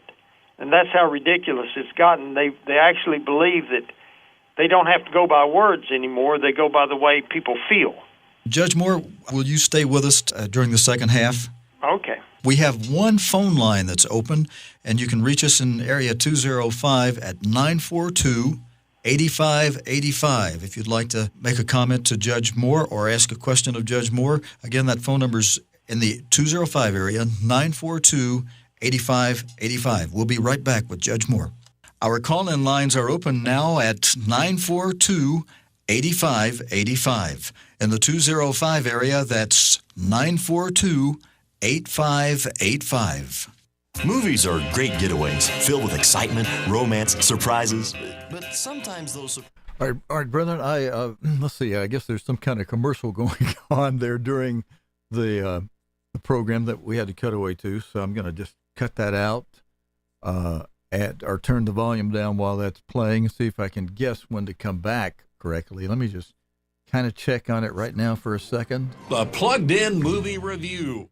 Okay. It's not really a commercial. It's promoting other programs on the station that we were on, a big station in Birmingham. Doc Show, yours truly, Stephen Lloyd, substituting for Dr. Hugh Court, who is out seeking the Republican presidential nomination, giving me an opportunity to have a special guest here from Montgomery, Judge Roy Moore.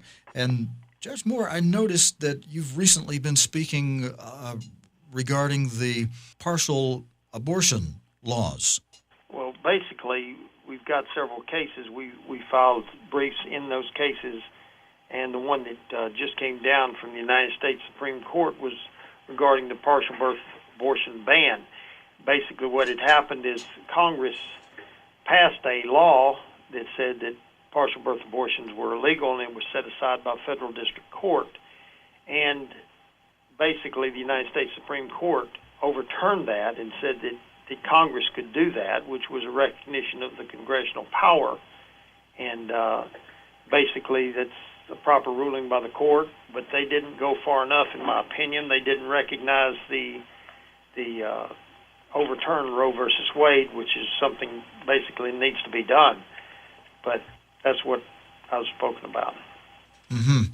Judge Moore, could you comment on the subject in the United States law on separation of church and state? Well, separation of church and state really is something that's so simple. It is so confused so many people because it's so simple. Separation of church and state basically means what it says is that the church is separated from the state, but that doesn't separate God from our government. And that's basically a misconception that anything about religion, about God, is to be separate from the civil affairs, and that's not what it means. Separation of church and state is actually something that's found in the Ten Commandments, which people don't understand, but basically the duties you owe to God are separate from the duties you owe to men. And basically government can make laws over the duties you owe to each other, but they can't make any laws respecting an establishment of the way you worship God. That's the First Amendment. It regards separation of church and state. And it just simply means the state must stay out of the affairs of the church, which is certainly not happening, and there's a great misconception about it. Separation of church and state, the wall of separation between church and state came up in modern legal history in Everson versus Board of Education. And in that case, they attached the memorial and remonstrance in which religion was plainly defined as the duties you owe to the Creator and the manner of discharging it. In other words, the manner of discharging those duties you owe to God. And basically, that's what government cannot interfere with, is the duties you owe to God and the way you discharge those duties. And that's separation of church and state. We had a guest in the first hour, Judge Moore, from Israel, Rabbi David Foreman. He's written a couple of books. One of them is Over My Dead Body, Some Grave Questions for God. And he had some rather grave questions for our listeners and comments. One of the things he said in the first hour was, he said, I guess question number one is, why choose 10 at all? In other words, I'm quoting him now, the very act of choosing 10 out of 613, he's emphasizing that there are 613 commands, for some sort of special highlighting, is, I'm quoting now Rabbi Foreman's words, is perhaps misleading, and it could lead one to think that the Bible is really just about these 10 and not about the other 613. I was actually hoping to perhaps hear from an expert on the biblical studies who might say that, well, look, these other 603 commands that the rabbi was speaking of perhaps could be considered as judgments or statutes. Statutes, judgments. The Bible refers to statutes, judgments, and the laws. I think that the Ten Commandments given from Mount Sinai, according to Deuteronomy, I believe it is, that and I believe, am I quoting that right? You are, Deuteronomy 5 and also Exodus 20. Exodus 20. Basically describe the basic laws that govern man's relationship. There are many 600 and something other, or 500 and something, whatever, other laws, but they're ceremonial in nature, applicable to the Jewish faith in the Old Testament, the nation of Israel, and they're different in a sense. They're statutes and judgments and so forth.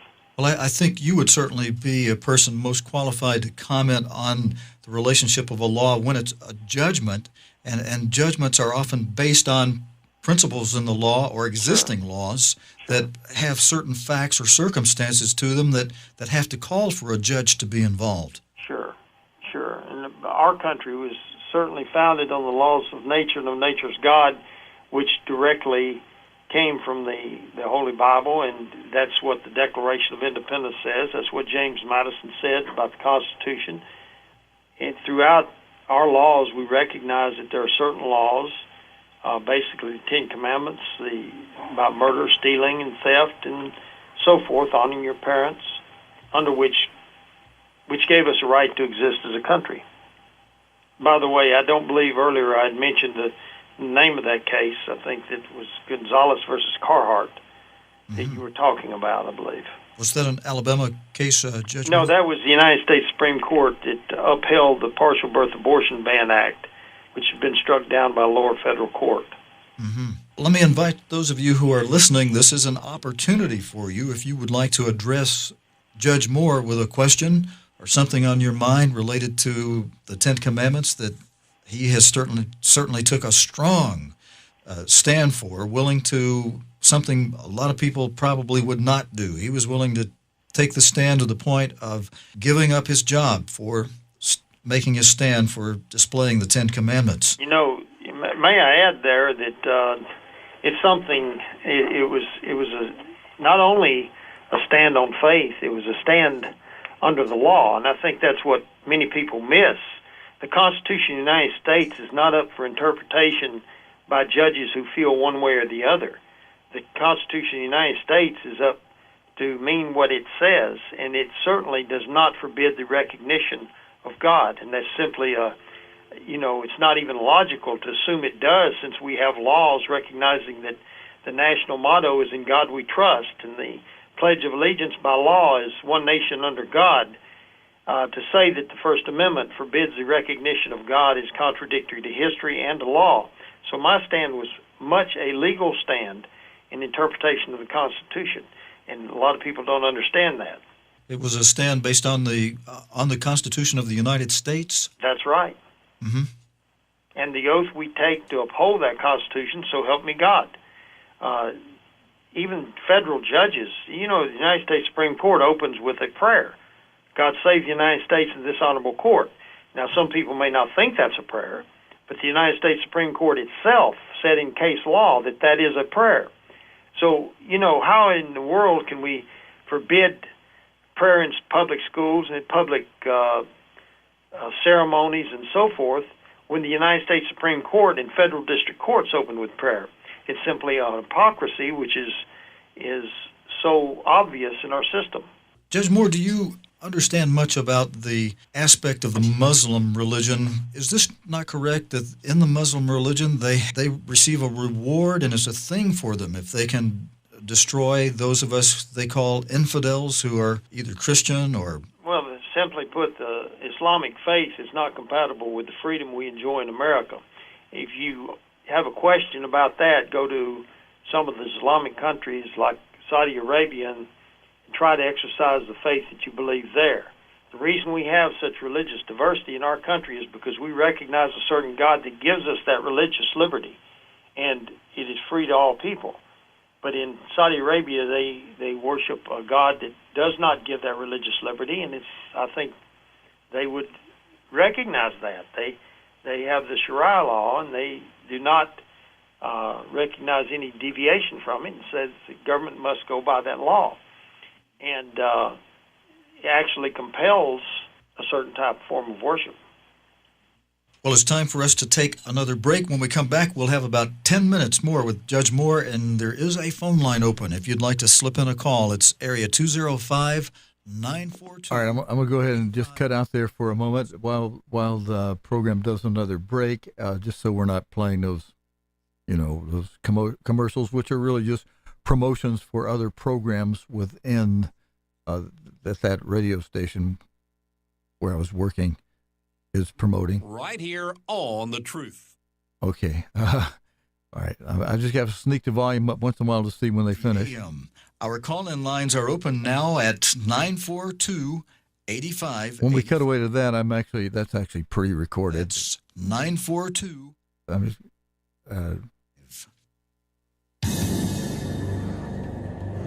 Okay, we are back now for the last 10 minutes of the Preacher and the Doc show on this Thursday, April 25, and we are very privileged to have as our special guest this hour, he stayed on with us for another half hour, Judge Roy Moore from Montgomery. We still have Bear on the line there from Stockton, and we have a caller who wants to ask Judge Moore a question. Let me make sure, Judge, that you're still here. Is that right? I'm still here. Okay. And this caller from the Bessemer-Hueytown area. Lloyd, are you there? Yes. And you're on the line with Judge Moore from Montgomery? Well, Judge Moore? Yes? Glad to listen in on you today, and got a lot of good information from you, and it's very good listen to you, and I appreciate you being on the air there. Well, thank you. I just wonder what's the best thing that America could do to help this situation out about observing God and really getting them to recognize what we ought to do about obeying the commandments. People are not, they just don't care. Seem like they just don't don't care whether we do or not. Well, I think people don't understand. Many people have been through years of indoctrination into a belief that is completely contrary to our history. They have been led to believe that we must deny God under the First Amendment. And basically that's completely false. Without a recognition of God and God's law, we would not have a country, according to the Declaration of Independence. Serving God and really getting them to recognize. Let me come in there just for a moment. Are you able to turn down that radio? Yeah, I just turned it down. Okay. You know, there is a bill that was offered in 2004, 2005. It's called the Constitutional Restoration Act, that basically said if a federal, state, or local official recognizes God as a sovereign source of law, liberty, or government, then the jurisdiction of the courts is taken away. In other words, the courts have no jurisdiction over whether or not we recognize God. That is not a violation of the First Amendment. And basically, it also the act also said that when judges rule by foreign law, they can be impeached, which goes without saying. But basically, things like that we could pass through the legislature. But basically, I think that the problem is that people haven't prayed enough and repented of our national sins. You know, that historically was the way God came back to bless our nation. Well, it seems that the only time that we come under the conviction of observing God's commandments is that, you know, like when we really need His help and we get into some kind of trouble, then we want to go in and say, well, that's according to the law. That's where they want to go and observe the law. I like to feel that that God is above our law. He comes first. He should be the main reason for us observing any laws. The law of the land, of course, the way it's laid down to us. Well, sure. I believe that you're right, that God's law, you know, in the law in the 1700s, it was saying that this law of nature, which was the law of God being coeval with mankind and dictated by God himself, is, of course, superior in obligation to any other. In other words, it was higher than any other law. It is binding over all the earth and all times. No human laws are of any validity if contrary to this. So basically, the law in the 1700s, when our nation was formed, regarding the law of nature, was that God's law was above every other law. And it was on the laws of nature and of nature's God that this nation was formed in the first sentence of the Declaration of Independence. Yeah. Well, it's certainly good to hear you. Well, thank you, sir. Explain to me and to the listeners how that we should go. And I certainly hope and pray that we can persuade our leaders and at the White House and Congress and all to start observing God's laws. It should be wonderful. Well, thank you, sir. You know, related to that, how wonderful that might be, I think, Judge Moore, you touched on this earlier when you mentioned that the Ten Commandments really, don't let me put words in your mouth now, but I believe you said something to the effect that the first four show us how to love God, and those latter six show us how to deal with and love our fellow man. Right, and I think that's the key. The first four were pertaining to religion, and the second six were pertaining to morality. And something Washington said in his farewell address is relevant when he said, of all the dispositions and habits which lead to political prosperity, religion and morality are indispensable supports. In other words, of everything that would make us happy politically and, you know, in our country, religion and morality, he was referring directly to God's law. Mm-hmm. I remember a quote by a man who gave a speech many years back. His name is Roger Babson. And I don't have his exact speech in front of me, but I can remember a few things from it. He told the group he was speaking to, he said, look over there. You see on that wall, there's a thermometer. And that thermometer tells us, folks, what the temperature of this room is. And he said, now, just the same way as that thermometer works, there's a thermometer in this country. And he said, when 50% or more of our people are righteous, God blesses this country. And when 50% or more of this people are not righteous and do evil, such as we have with, we are the most prolific providers of pornography and indecent movies and movies with murders. And he said that God removes his blessings from the country. Yeah, and something your dad said that I was thinking about is, why do we only turn to God in times of trouble and distress? But if you look back in the Bible, that's true of nations, and it's true of Israel in the Old Testament, that they turned to God in times of trouble and distress, but at other times they often forgot him. Mm-hmm. Barry, if you're still on the line with us, do you have a comment or question related to the subject we're on right now? Well, thanks for asking. I would kind of like to have the judge field in some remaining moments, if he would, the results of which are extant today, keeping God out of the schoolroom. Intelligent design isn't very intelligent when it isn't even discussed. Well, it's Jefferson one time said that truth is great and will prevail if left to herself. That she's the proper and sufficient antagonist to error and has nothing to fear in the conflict unless by human interposition, disarmed of her natural weapons, free argument and debate. Now, admittedly, those are complicated words, but they say something very simple. They say that truth will always prevail over error unless one thing happens, and that's when mankind enters in and cuts off truth's natural weapons, free argument and debate. In our school systems today, we're not able to argue even the truth of creation. We're cut off by human interposition. In other words, government coming in with a heavy hand and saying that you can't even present an alternative belief or an alternative science, creation science, that teaches that man was created when all evidence points in that direction. Instead, they teach evolution, which has simply no evidence to support it. Oh, they'll tell you about the missing link, but believe me, it's still missing and always will be, because there is no such thing. But they have to make it up as they go. Judge Moore, we are about toward the end of our hour here, and I want to thank you for being our special guest today.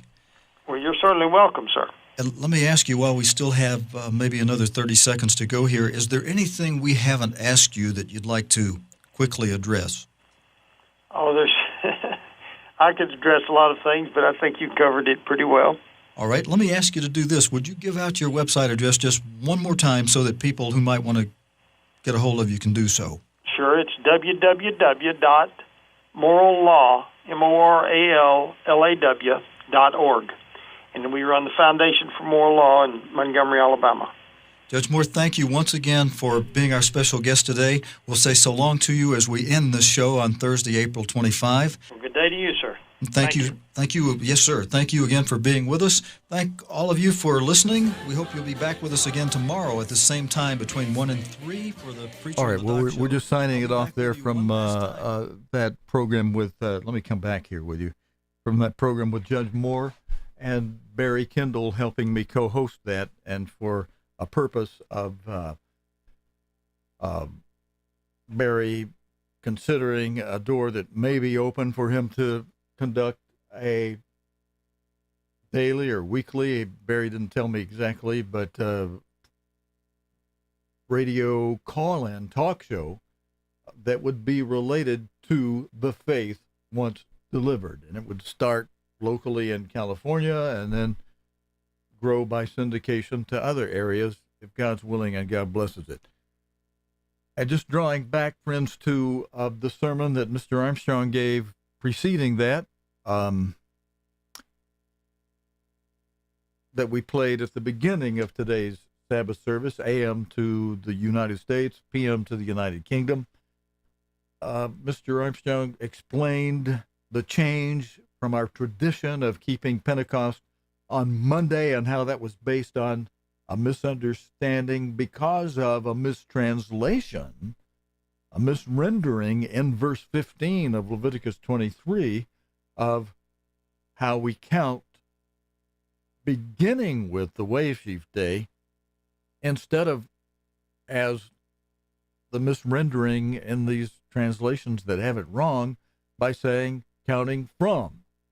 And that makes a huge difference. That makes a whole day's difference. And, like Passover, there are some people doing Passover on the wrong day, sometimes later than when Passover should be. And if you on the night of Passover didn't have the blood around your door frame, around your door seals, the death angel did not pass over. You just lost your firstborn. So timing is extremely important to do it right. And when God says, now if God allows a test, and a good example of a test is like a big one he gave Abraham and Isaac, which, another religion attempts to claim, no, it was Ishmael that Moses took up to the mountain. They say that right in their book, their book of lies. And the real truth is, according to the Holy Bible, which proves itself, which has its own proofs in there that validate the book, tell you, no, it was Isaac, Moses' legitimate son, born of Sarah herself in her old age. And even though she had laughed about it, God said, don't laugh, Sarah. It's going to happen.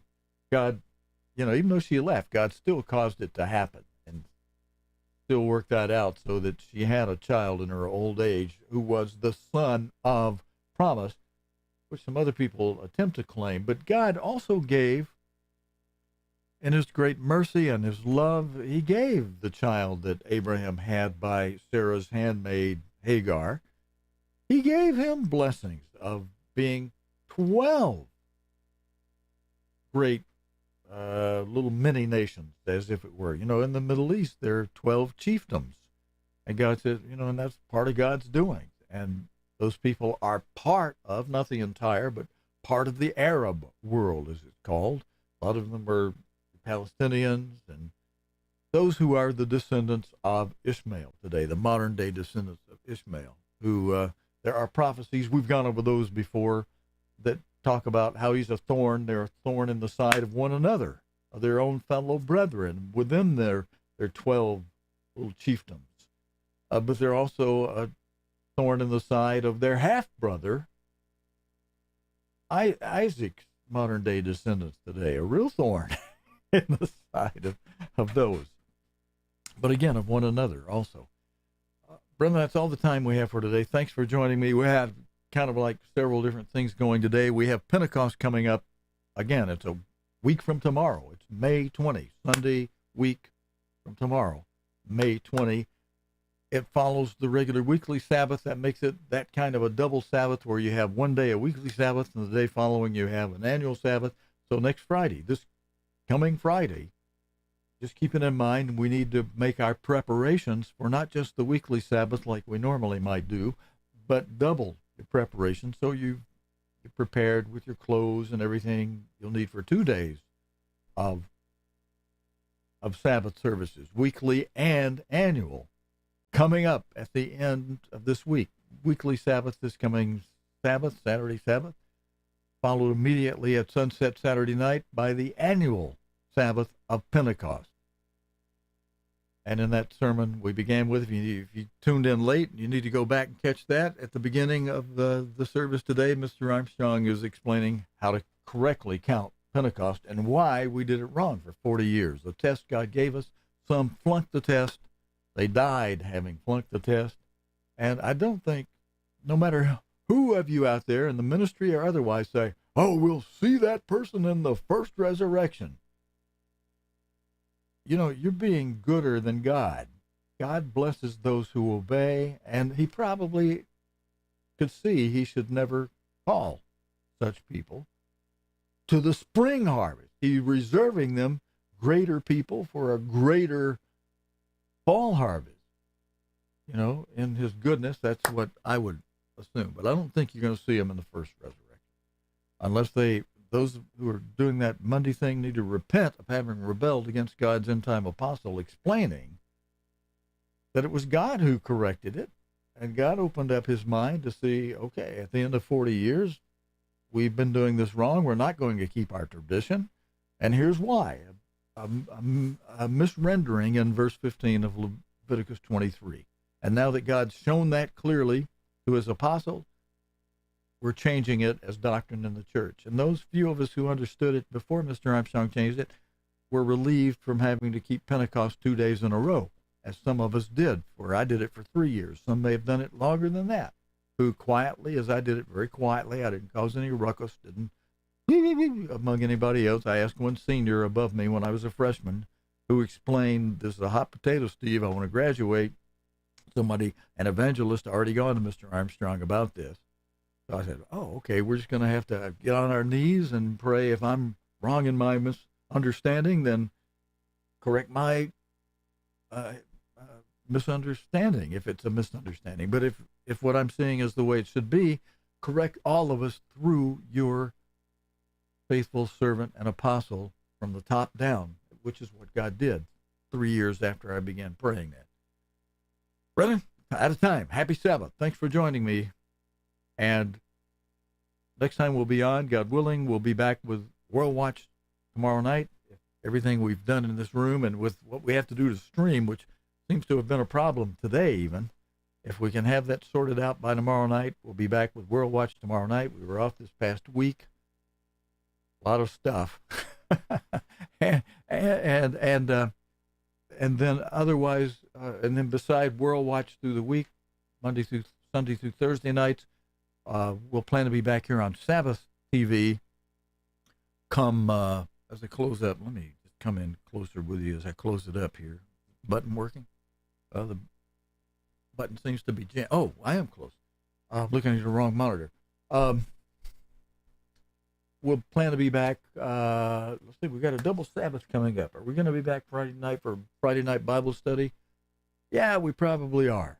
So look for us for Friday night Bible study this Friday night on Sabbath.tv and on Sabbath service page of Facebook Live if we get the Facebook Live streaming thing straightened out this week.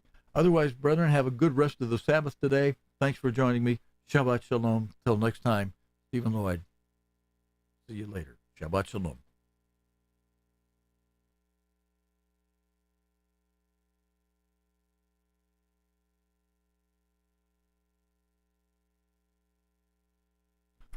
I'll close up by moving over here to this one because this is what we're watching for. We're watching for that woman to start riding this beast to pop up its ugly head from the abyss, and this woman start riding it for the great tribulation, the fifth seal, as it opens up. We're watching for that. That's a big thing.